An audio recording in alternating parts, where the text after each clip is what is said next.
Shalom Bapak Ibu Saudara, berjumpa lagi kita di dalam ibadah persekutuan doa Immanuel Smart Friend bersama dengan persekutuan doa Meriah. Saya senang sekali kita bisa berjumpa lagi di hari Jumat yang indah ini dengan satu tujuan pastinya untuk memuji memuliakan nama Tuhan dan mendengar suara Tuhan untuk menjadi kekuatan buat kita dan juga rekan-rekan kita yang lain. Mari Bapak Ibu Saudara, saya undang kita boleh masuk dalam hadirat Tuhan. Kita mau bersyukur di awal ibadah kita pada siang hari ini. Untuk setiap kesulitan yang mungkin saat ini sedang kita rasakan, percayalah, kuasa Tuhan akan membuat kita dapat memenangkan apapun persoalan hidup kita. Kita terus percaya dan tidak menjadi hilang harapan Bapak Ibu Saudara. Berserah kepada Tuhan, andalkan kuasa Tuhan,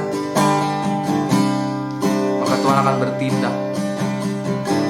Haleluya Tuhan, terima kasih. Kami ada semua karena anugerah-Mu. Kami datang di hadirat-Mu, memuji menyembah-Mu Tuhan. Haleluya, haleluya. Baik, dengan segenap hati kita mau naikkan pujian oleh kuasa darah.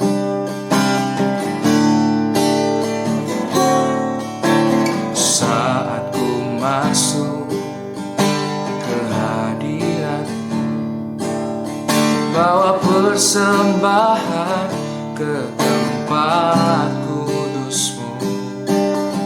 Pujian ku naikkan, sembah ku berikan bagi-Mu Allah yang mulia.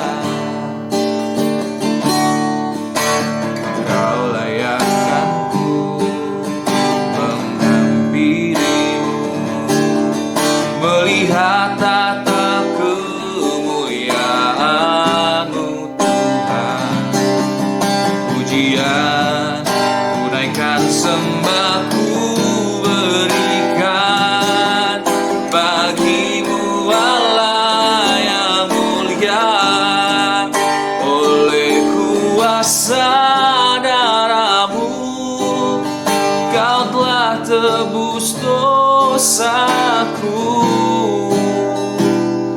Kekudusan-Mu melingkupiku, kasih-Mu mengalir memulihkan hidupku. Sungguh besar anugerah-Mu, Kau selamatkan hidupku. Ku menjadi ciptaan yang baru oleh kuasa darah-Mu. Haleluya, terima kasih. Oleh darah-Mu kami diselamatkan Tuhan. Terima kasih. Dengan segenap hati, mari sama-sama kita mau ulangi pujian ini Bapak Ibu Saudara. Kau layakkan, Kau layakkan-Ku menghampiri-Mu, melihat tata kemuliaan-Mu Tuhan. Pujian ku naikkan, sembah ku berikan bagi-Mu Allah yang mulia. Oleh kuasa darah-Mu Kau telah tebus dosaku. Kekudusan-Mu melingkupiku, kasih-Mu mengalir memulihkan hidupku.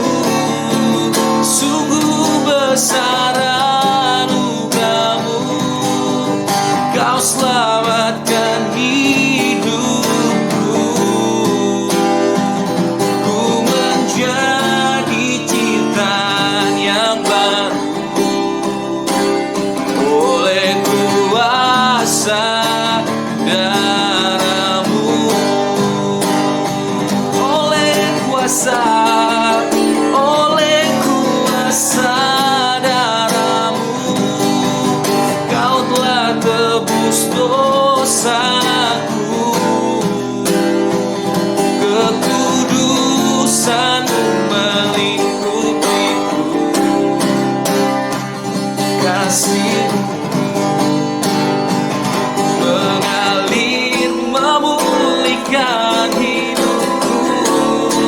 Sungguh besar anugerah-Mu, Kau selamatkan hidupku. Ku menjadi ciptaan yang baru oleh kuasa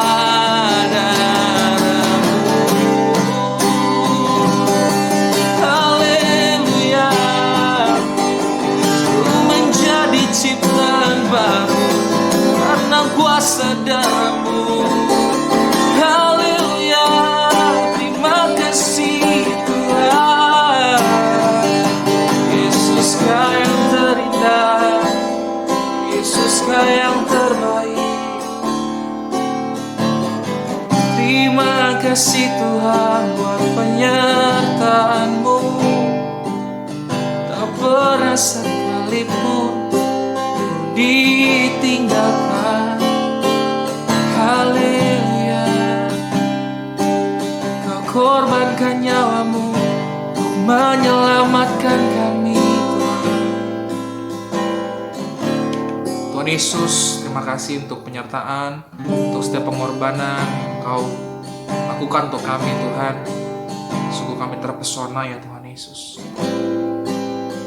Saat ini Tuhan, kalau kami pun ada pada hari ini, semua karena kasih karunia Tuhan. Oleh sebab ini kami bisa mengatakan Tuhan, pada hari ini Bapa kami mengabdi kepadamu Tuhan, selama-lamanya Tuhan Yesus. Di siang hari ini Tuhan Yesus, kami boleh berkumpul Tuhan. Mari lawat kami, mari jamah kami ya Roh Kudus, sehingga pada siang hari ini Tuhan, kekuatan yang baru, kami memperoleh jawaban Tuhan Yesus. Terima kasih Tuhan, berkati jemaat-Mu Tuhan siang hari ini. Dalam nama Tuhan Yesus Kristus bersama dengan saya kita mau katakan amin. Haleluya Ibu Saudara, terpujilah nama Tuhan, amin. Dan kita sebagai anak-anaknya percayalah diberikan kuasa dari Raja Mulia untuk menaklukkan setiap persoalan-persoalan kehidupan kita, amin. Dan saat ini kita menaikkan pujian dengan segenap hati kita, Bapak Ibu Saudara. Sebab sungguh besar Tuhan kita, Dialah perisai hidup kita, Bapak Ibu Saudara.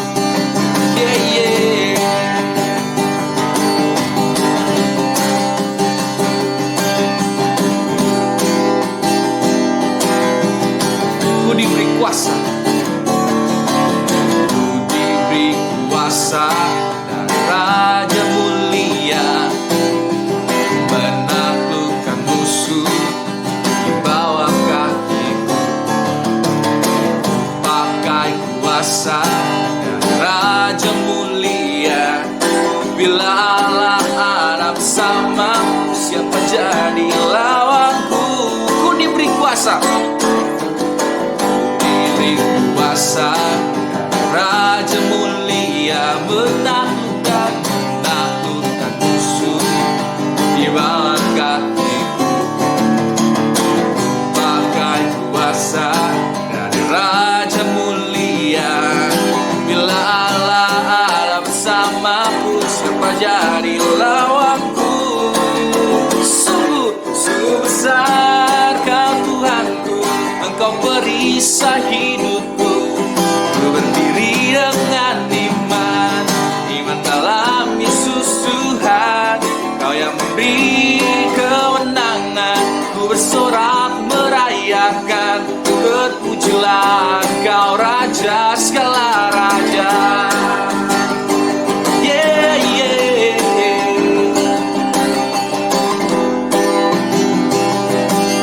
Ku diberi kuasa dari Raja Mulia, ku diberi kuasa dari Raja Mulia, menaklukkan musuh di bawah kakiku.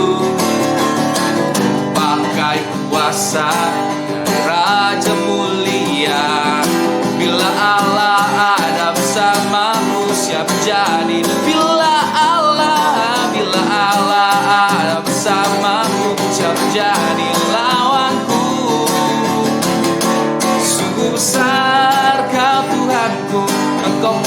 sisa hidupku. Ku berdiri dengan iman, iman dalam Yesus Tuhan. Kau yang memberi kemenangan, ku bersorak merayakan. Terpujilah Kau Raja segala raja, terpujilah, terpujilah Kau Raja segala raja, terpujilah Kau Raja segala raja. Haleluya. Terpujilah Tuhan kita Raja segala raja. Amin Bapak Ibu Saudara. Haleluya. Saat ini saya mau memberikan pengumuman sebentar buat Bapak Ibu Saudara yang rindu untuk melayani, dapat menghubungi setiap ketua persekutuan doa masing-masing. Apa yang menjadi talenta saudara, kami sangat senang sekali kalau bisa bergabung dengan kepelayanan yang ada di persekutuan doa ini. Baik yang mau jadi worship leader ataupun yang mau jadi pemusik, dapat segera menghubungi ketua persekutuan doa yang ada supaya kita bisa sama-sama melayani Tuhan. Lalu pengumuman selanjutnya buat Bapak Ibu Saudara yang ingin memberikan persembahan untuk mendukung pelayanan di persekutuan doa ini, dapat memberikan persembahannya ke nomor rekening yang terlampir ataupun yang ada di grup WhatsApp masing-masing grup. Dan saat ini Bapak Ibu Saudara, kita menaikkan pujian Allah yang setia, sebab Yesus telah memulai segala yang baik dalam kehidupan kita Bapak Ibu Saudara. Maka percayalah Tuhan akan mengakhiri dengan baik setiap pergumulan hidup kita, setiap perjalanan hidup kita Bapak Ibu Saudara, asal kita tetap setia dan mengandalkan Tuhan. Mari sebelum kita mendengarkan kebenaran firman Tuhan, mari dengan segenap hati sungguh-sungguh kita menaikkan pujian ini, Allah yang setia. Haleluya, haleluya, terima kasih Tuhan.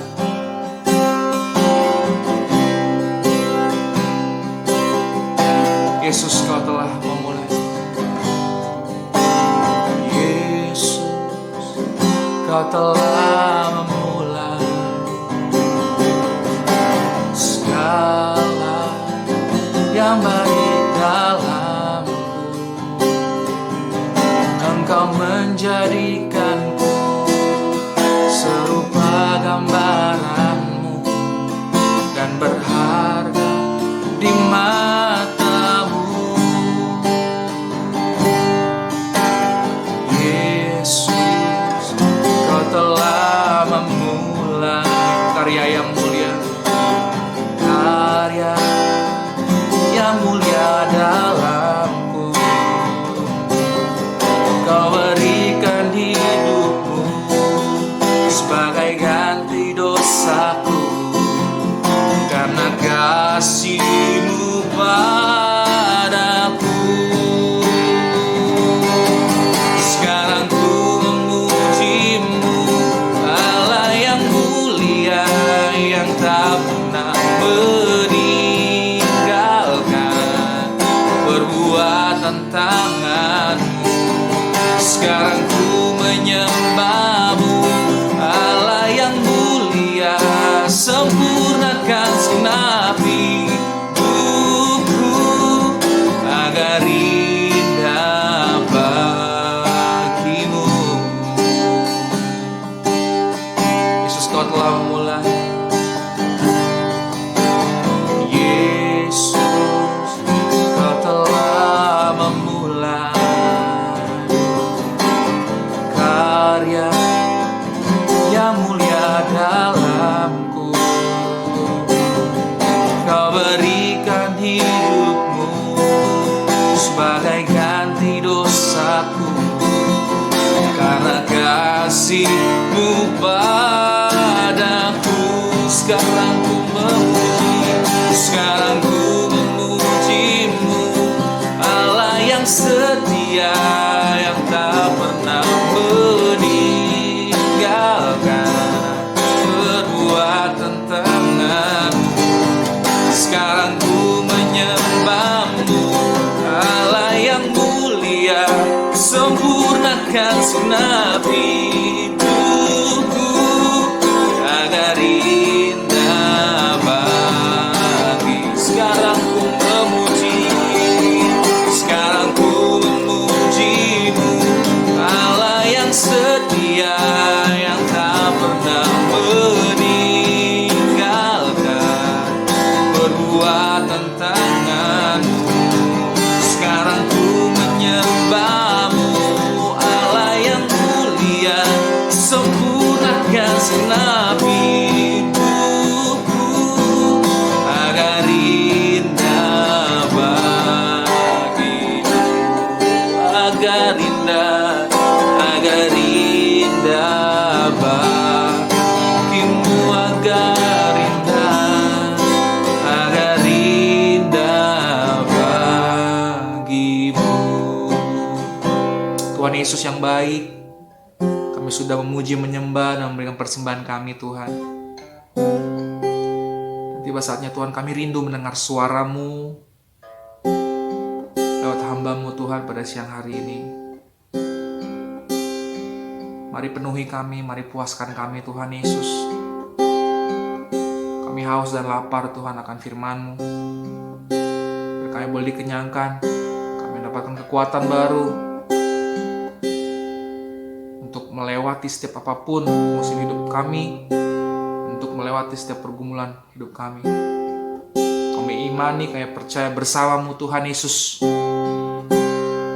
Tidak ada yang mustahil Tuhan Yesus. Di dalam nama Tuhan Yesus, apapun persoalan kami lewat firman-Mu Tuhan pada siang hari ini kami akan dengar, kami akan mampu melewatinya. Di dalam nama Tuhan Yesus kami sudah siap mendengarkan firman-Mu. Haleluya. Amin.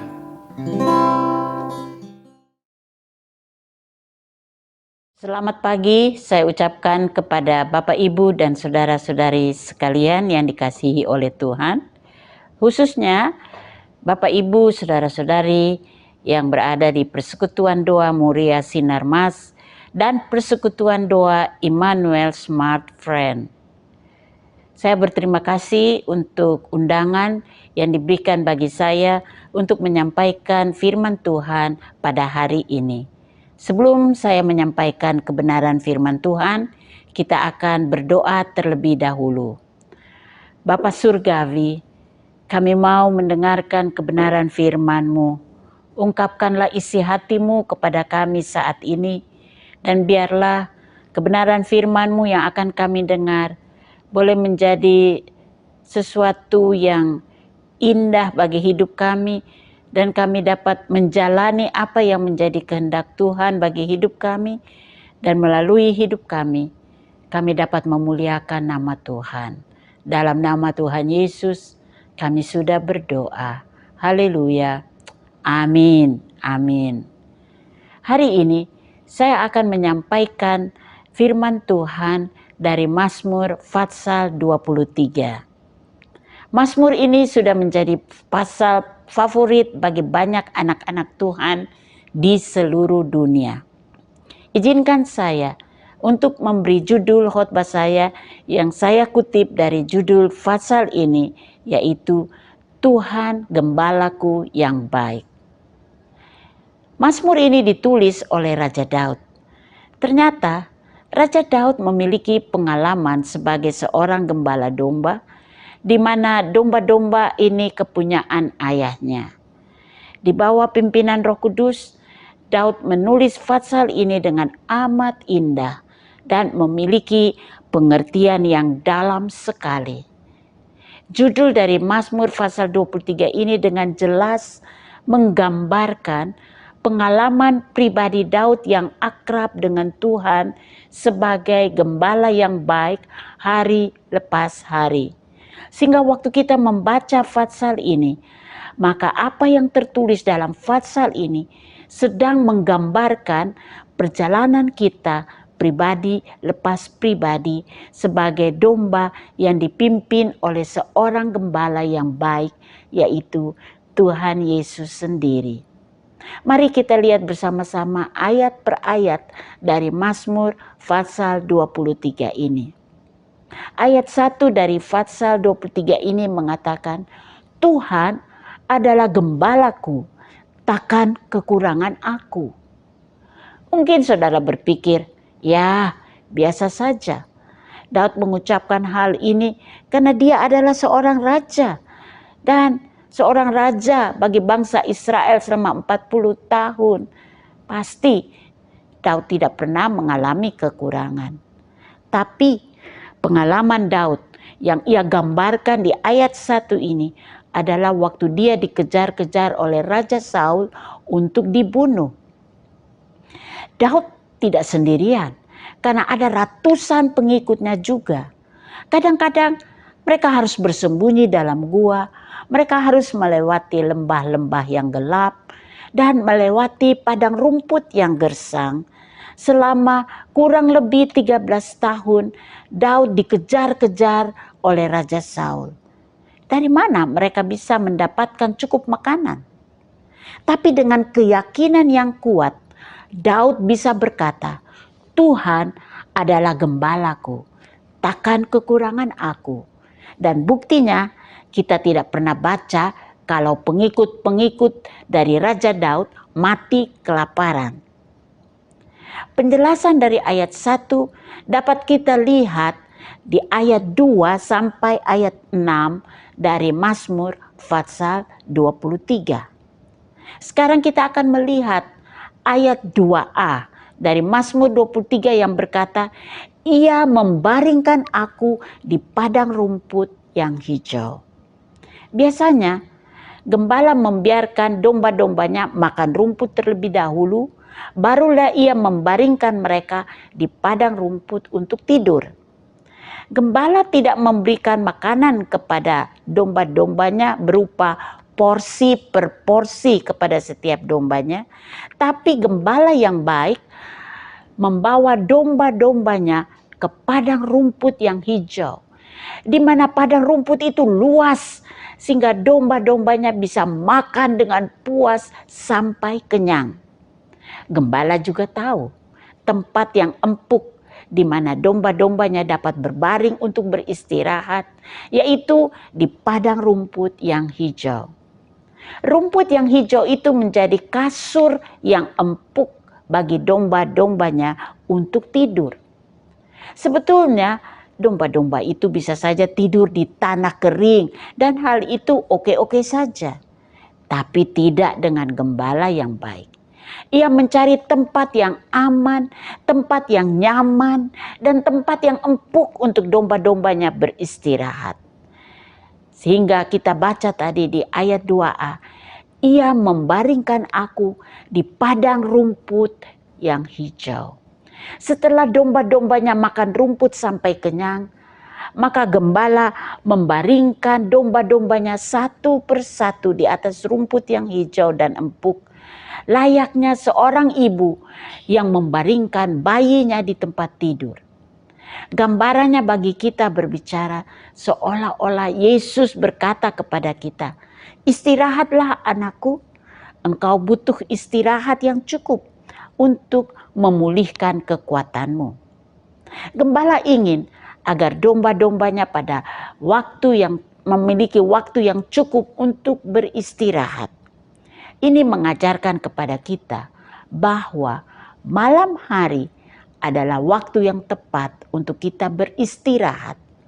Jangan bekerja lembur sampai waktu istirahat kita tersita dengan pekerjaan. Lalu ayat 2a dari Mazmur pasal 23 berkata, Ia membimbing aku ke air yang tenang. Dan ayat 3a, Ia menyegarkan jiwaku. Biasanya waktu kita haus, kita langsung minum dan hal itu memberikan kesegaran bagi kita. Demikianlah gembala yang baik, menyegarkan jiwa kita dengan memberi makanan yang segar, makanan yang sehat, dan memberikan kita minum dari air yang bersih untuk menyegarkan jiwa kita. Apa yang dimaksudkan dengan rumput yang hijau dan air yang bersih bagi kita? Rumput yang hijau berbicara tentang firman Tuhan. Matius 4 ayat 4 berkata, Yesus berkata, ada tertulis manusia hidup bukan dari roti saja, tetapi dari setiap firman yang keluar dari mulut Allah. Firman Tuhan adalah makanan bagi rohani kita. Waktu kita membaca firman Tuhan setiap hari, maka rohani kita menjadi kuat dan sehat. Air yang tenang berbicara tentang Roh Kudus yang Tuhan berikan agar kita tidak dahaga lagi. Hal ini dapat kita baca di Yohanes 7 ayat 37 sampai ayat 39.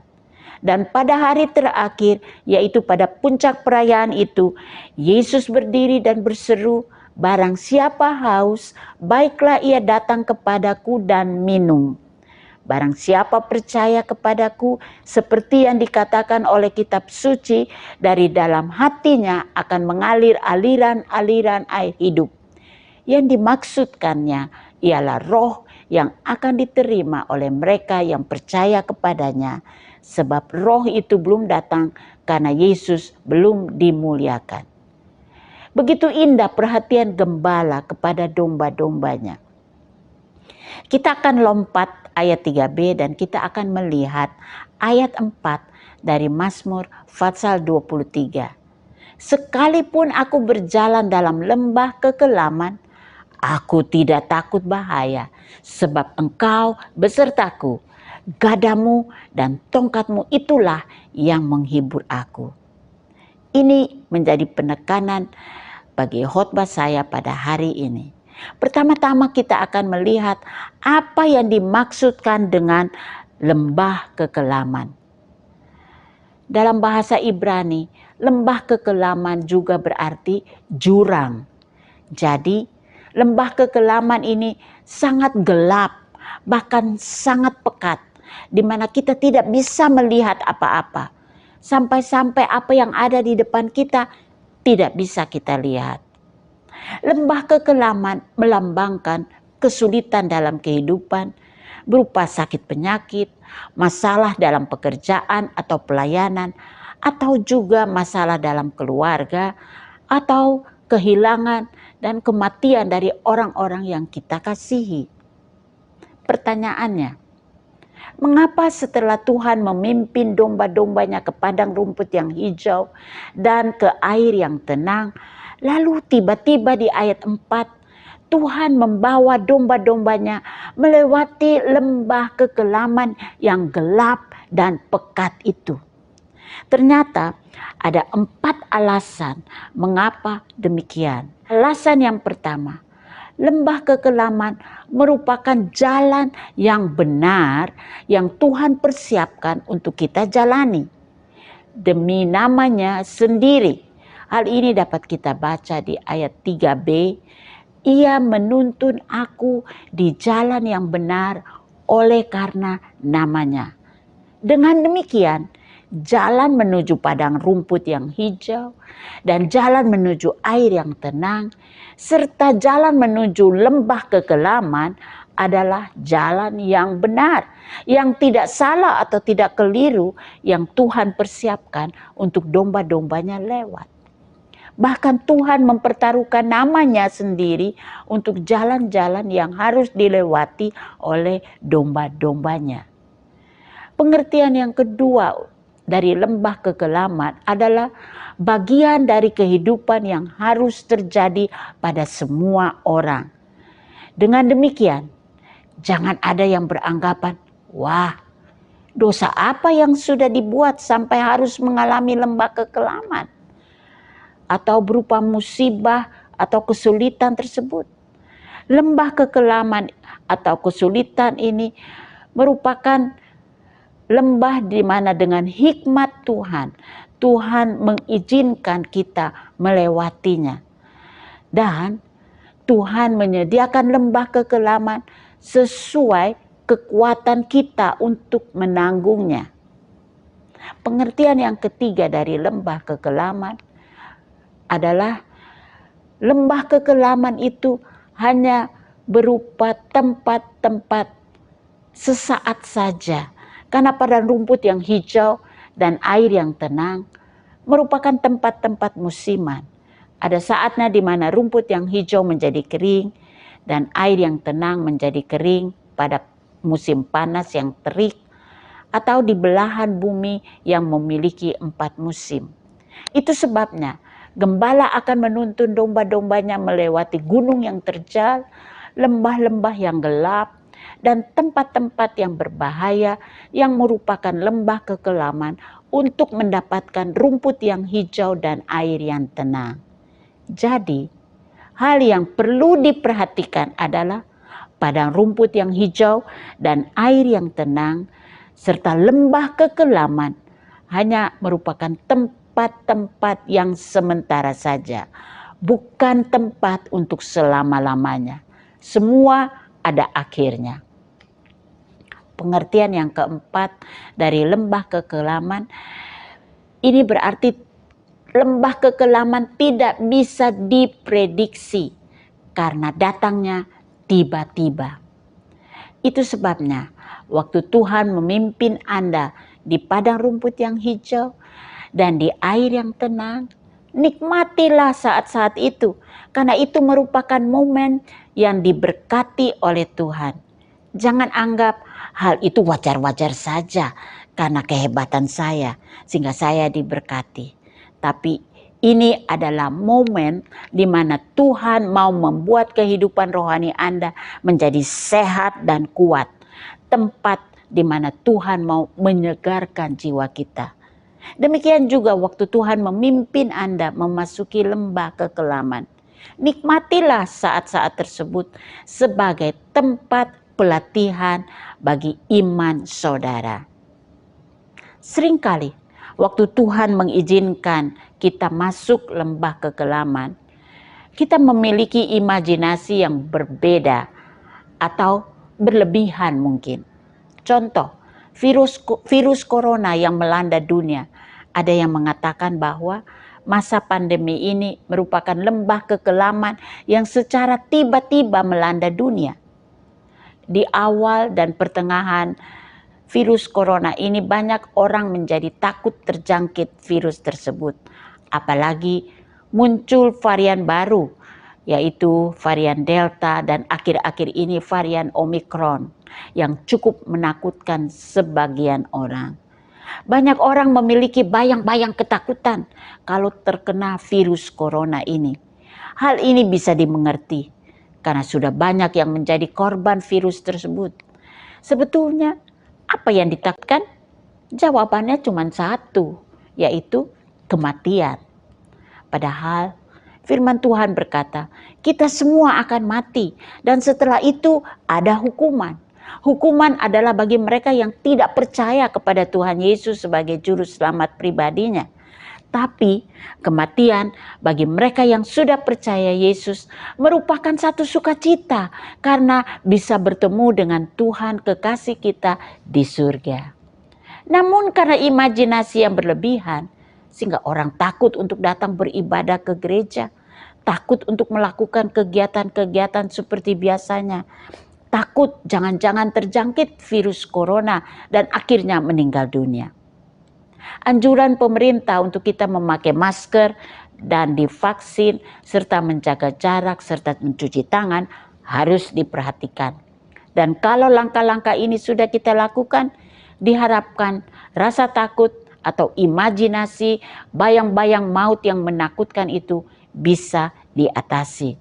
Karena rasa takut juga akan mengganggu imun tubuh kita, sehingga imun tubuh kita menjadi lemah dan hilang kekebalannya.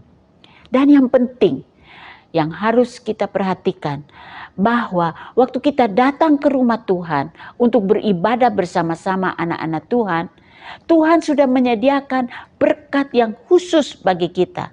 Sehingga waktu kita tidak datang berhimpun bersama-sama anak-anak Tuhan, maka kita kehilangan berkat itu. Ibrani 10 ayat 25 berkata, janganlah kita menjauhkan diri dari pertemuan-pertemuan ibadah kita seperti dibiasakan oleh beberapa orang. Tetapi marilah kita saling menasihati dan semakin giat melakukannya menjelang hari Tuhan yang mendekat. Hal yang kedua yang akan kita lihat dari ayat 4 ini adalah kata berjalan. Sekalipun aku berjalan dalam lembah kekelaman. Berjalan bisa dilakukan oleh semua usia, baik itu anak-anak, remaja, pemuda, dan orang tua. Bersyukurlah karena Raja Daud memakai kata berjalan, bukan berlari. Karena kalau Daud memakai kata berlari di lembah kekelaman, jangan-jangan kita akan terjatuh karena suasananya yang gelap dan pekat. Dan juga orang yang berlari di lembah kekelaman bisa berarti dia sedang ketakutan sehingga dia berlari untuk menghindar dari lembah kekelaman. Justru dengan berjalan, maka setiap langkah yang kita ambil untuk berjalan, kita menjadi mantap. Karena kita tahu Tuhan ada beserta kita. Hal penting yang harus kita perhatikan adalah Tuhan tidak menghilangkan lembah kekelaman tersebut. Atau Tuhan tidak membuat jalan pintas agar kita cepat keluar dari lembah kekelaman tersebut. Tapi Tuhan mengizinkan kita berjalan melalui lembah kekelaman tersebut. Dan Daud meneruskan ayat ini dengan kata-kata, "Aku tidak takut bahaya karena Engkau Tuhan besertaku." Selama Tuhan ada berjalan bersama kita, maka kita tidak perlu takut. Sebetulnya kalau ayat ini sampai di sini saja, sudahlah cukup memberi penghiburan bagi kita. Tapi Daud menambahkan di ayat 4b ini dengan kata-kata, "Gadahmu dan tongkatmu itulah yang menghibur aku." Jadi mari kita lihat gada dan tongkat gembala. Di zaman sekarang, senjata berupa gada dan tongkat adalah senjata yang terbuat dari kayu, dan untuk kita senjata itu adalah senjata murahan. Kalau kita harus melewati lembah kekelaman yang gelap dan pekat, seharusnya gembala bawa lampu atau senter atau pelita untuk menerangi lembah tersebut. Dan senjata yang dibawa haruslah pistol atau sekurang-kurangnya senjata tajam. Tapi Daud mengatakan bahwa gembala yang baik itu membawa gada dan tongkat. Ternyata ini adalah senjata yang biasa digunakan oleh gembala pada waktu itu. Dan senjata ini melambangkan wibawa seorang gembala.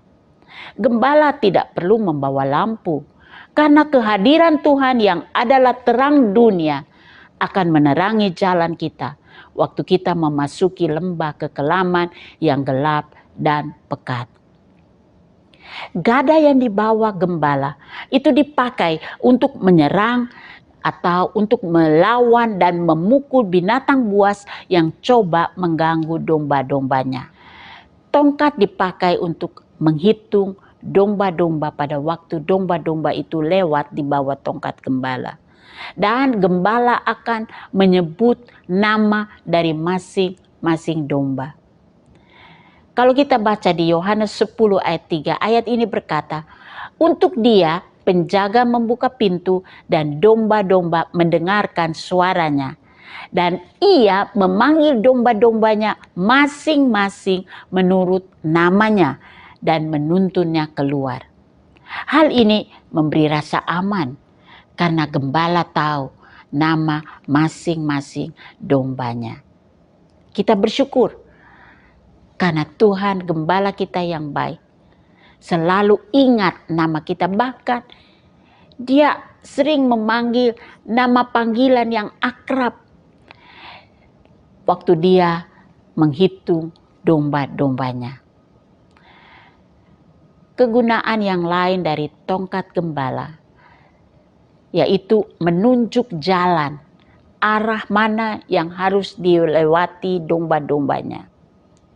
Waktu domba-dombanya, yaitu saudara dan saya, kebingungan dan takut untuk melangkah, maka gembala yang baik akan mengarahkan tongkatnya ke jalan yang ia kehendaki untuk domba-dombanya lalui, sambil berkata, "Ini jalan yang harus engkau lalui, jangan takut, ikuti saja." Kegunaan yang lain dari tongkat gembala yaitu mendorong dengan kasih. Pada waktu domba, yaitu saudara dan saya, mengalami kelelahan karena tekanan kehidupan yang terlalu berat, dan domba tersebut hanya bisa terduduk dengan lesu dan tidak bisa bergerak maju. Maka dengan kasih, gembala menggunakan tongkatnya untuk mendorong dan memberi semangat sambil berkata, "Ayo, maju lagi, jangan tinggal diam. Aku tahu apa yang sedang engkau rasakan. Jangan takut, aku ada bersamamu. Peganglah tanganku, aku akan memberimu kekuatan dan semangat untuk terus maju." Kegunaan yang lain dari tongkat gembala yaitu sebagai alat untuk menghukum domba-dombanya yang nakal.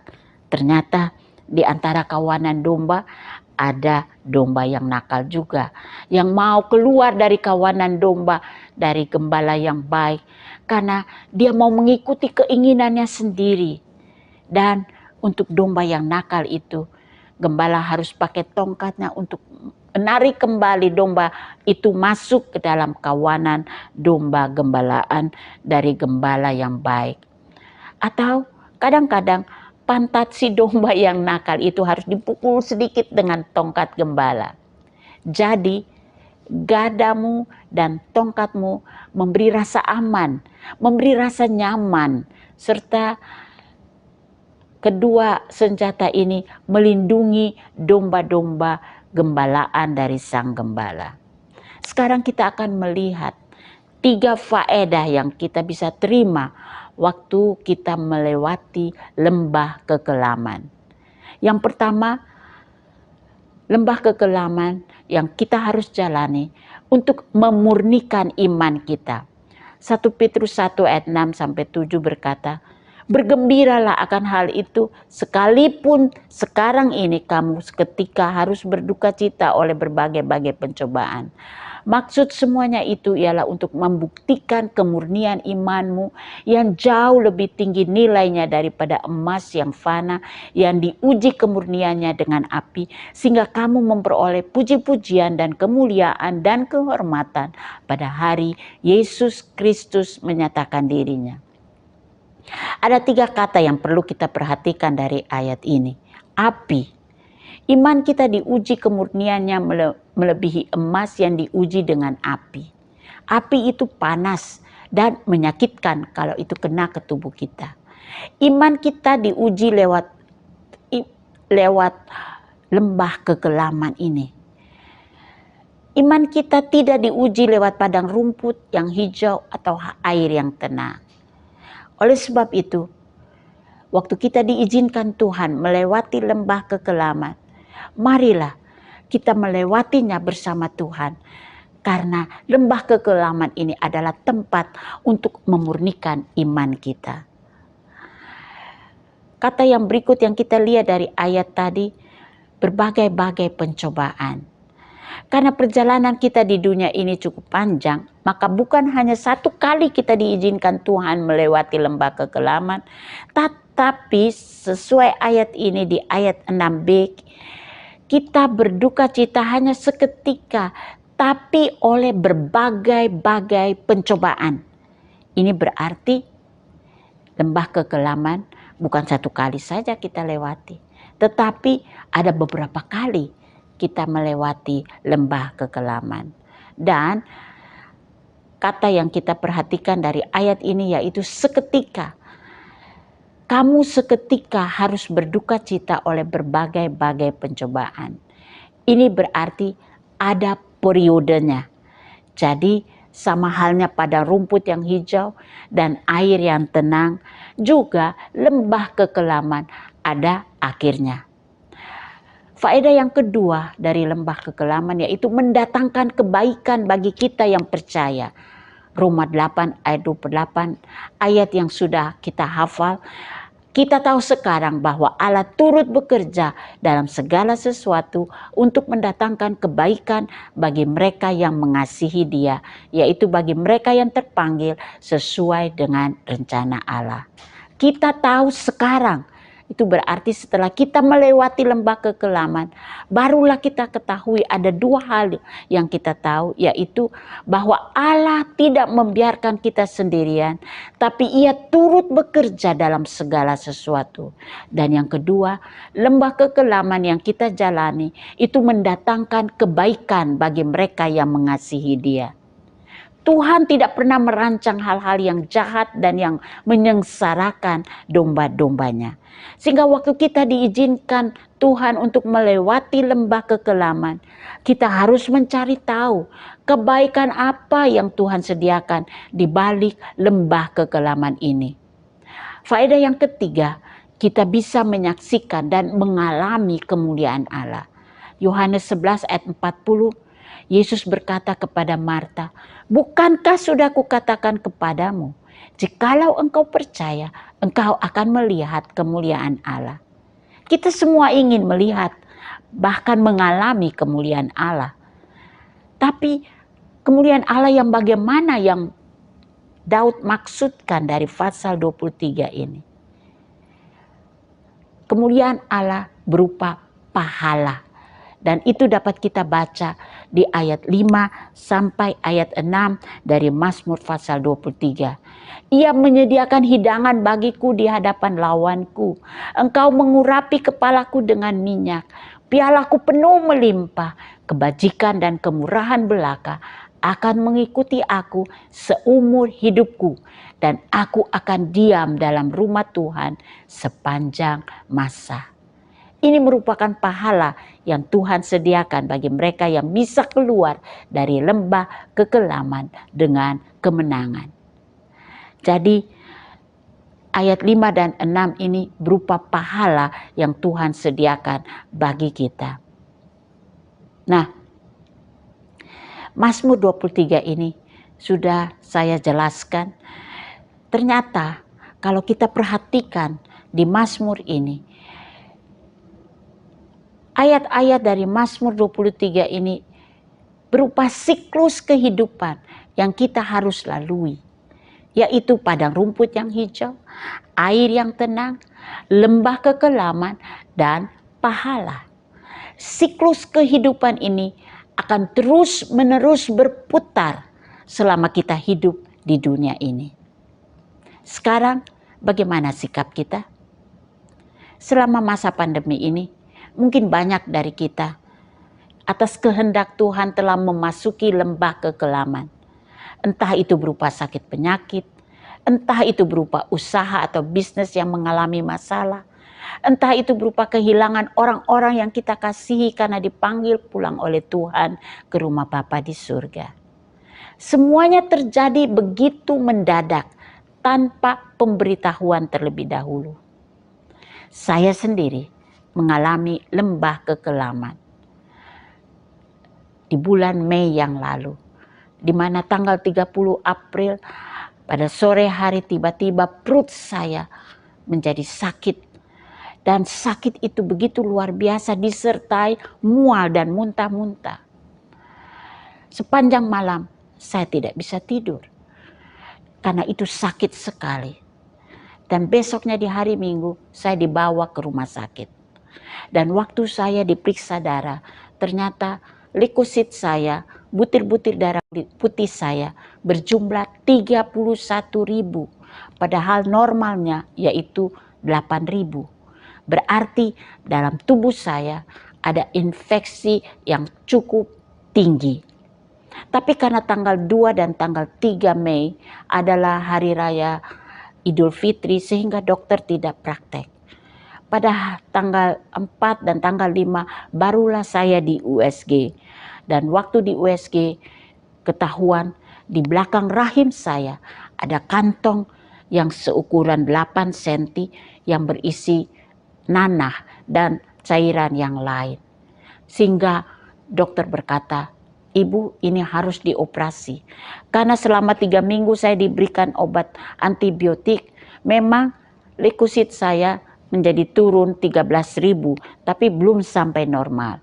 Tapi kantong yang berisi nanah itu masih ada, sehingga harus dioperasi. Dan dokter berkata ini operasi yang cukup besar karena perut ibu harus dibuka. Dan kalau dibuka ternyata ada perlengketan usus, maka mungkin ibu harus dipasang kantong di luar perut ini untuk menaruh fesis dari tubuh saya. Wow, saya jadi khawatir dan takut. Pikiran macam-macam sudah terbayang di pikiran ini. Karena belum pernah mengalami operasi dan sekarang harus dioperasi.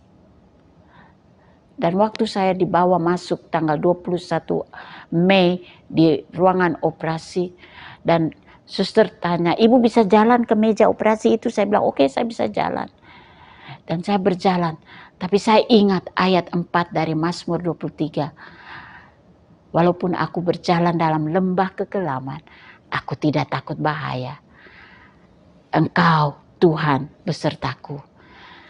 Dan betul, melalui doa saya, Tuhan menyertai dokter yang harus mengoperasi saya. Ternyata memang ada perlengketan usus yang cukup banyak. Sehingga kurang lebih 3 jam dokter harus mengoperasi saya. Membersihkan perlengketan dari usus saya. Puji Tuhan, semuanya berjalan dengan baik. Dan setelah kantong itu diangkat dan dibawa ke laboratorium untuk diperiksa, ternyata tidak ada hal-hal yang mengkhawatirkan, tidak ada keganasan, murni infeksi. Dan puji Tuhan, sekarang saya sudah kuat kembali dan sehat kembali karena Tuhan yang sudah menolong saya.